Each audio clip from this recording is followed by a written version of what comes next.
নমস্কার বন্ধুরা, গল্পের জাদুকর ইউটিউব চ্যানেলে আপনাদেরকে স্বাগত। আজ আবার নতুন একটা গল্প নিয়ে হাজির আপনাদের কাছে। আজকের গল্পটি হলো তারানাথ তান্ত্রিকের একটি গল্প, যার নাম অশরীরী। চলুন বেশি দেরি না করে শুরু করা যাক আজকের গল্প অশরীরী।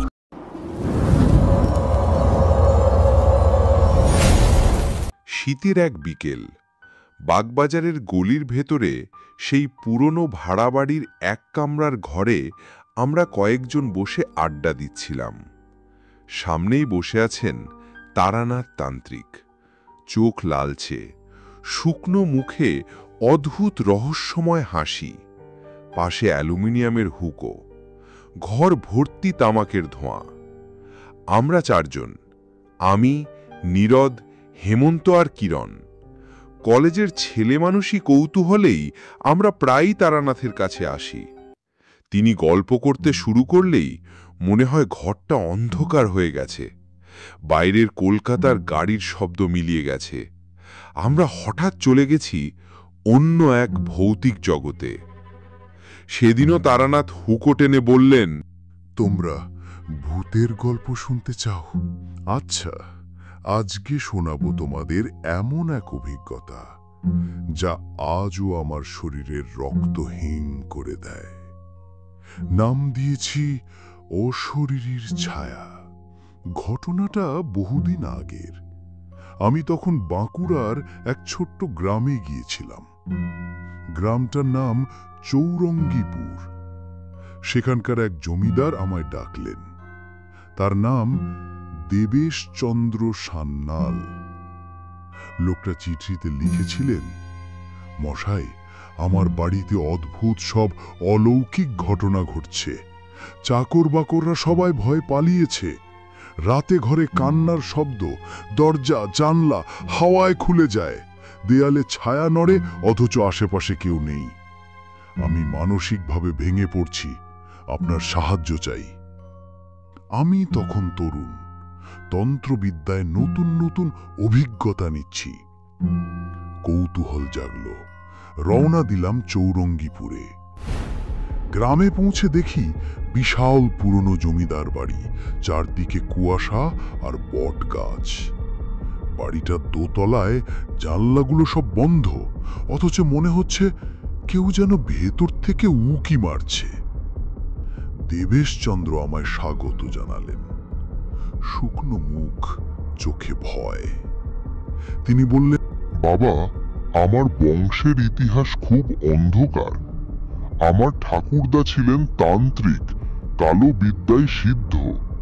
শোনা যায় তিনি এক অশরীরী শক্তি বন্দী করে রেখেছিলেন এই বাড়ির ভেতর। এখন সেই শক্তি মুক্তি চাচ্ছে। আমি প্রথমে হেসে উড়িয়ে দিলাম, কিন্তু রাতে বুঝলাম ব্যাপারটা সত্যি ভয়ঙ্কর। রাতে আমাকে দেওয়া হলো দোতলার এক কামরা, মশাল জ্বালানো, খাটে সাদা চাদর। আমি তন্দ্রায় যাচ্ছিলাম, হঠাৎ কর্কশ কান্নার শব্দ কানে এলো। মনে হলো যেন কোনো মেয়ের কান্না। ধীরে ধীরে দরজার দিকে এগিয়ে গেলাম। দেখি দেয়ালে একটা লম্বা ছায়া, কিন্তু আশ্চর্য, ঘরে কোনো মানুষ নেই, অথচ ছায়াটা নড়ছে।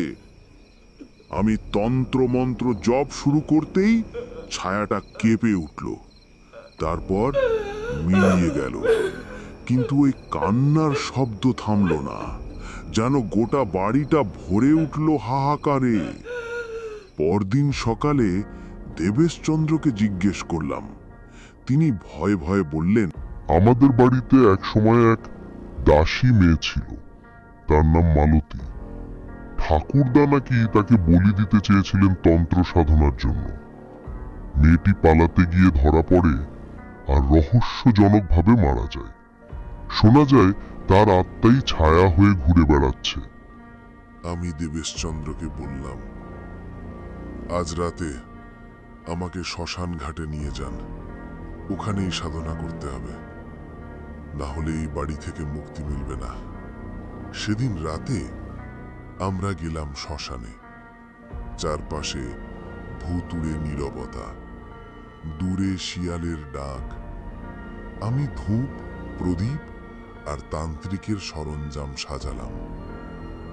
মধ্যরাতে হঠাৎ কুয়াশার মধ্যে থেকে দেখা দিল সেই ছায়া, লম্বা, কালো, মুখ নেই, শুধু দুই জলজলে চোখ। সে ক্রমে কাছে আসতে লাগলো। বাতাসে ধূপের শিখা নিভে গেল। দেবেশচন্দ্র ভয়ে কাঁপতে কাঁপতে প্রায় মাটিতে লুটিয়ে পড়লেন। আমি তখন প্রাণপণে মন্ত্র জপ করতে লাগলাম। হাতে ত্রিশূল তুলে ডেকেছিলাম কালী মায়ের নাম। ছায়াটা হাহাকার করতে করতে বলল, মুক্তি, মুক্তি দাও।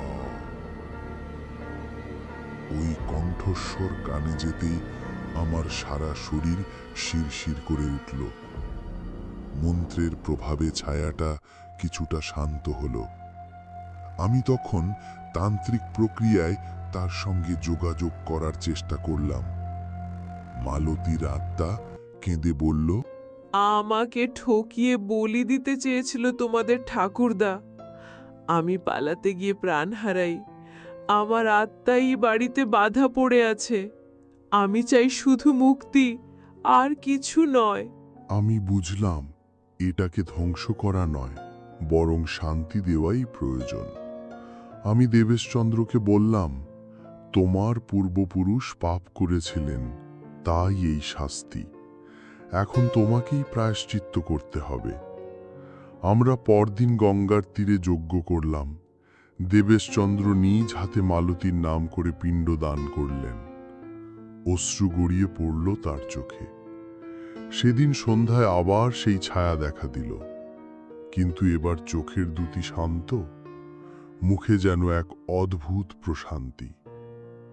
মৃদুস্বরে বলল, ধন্যবাদ।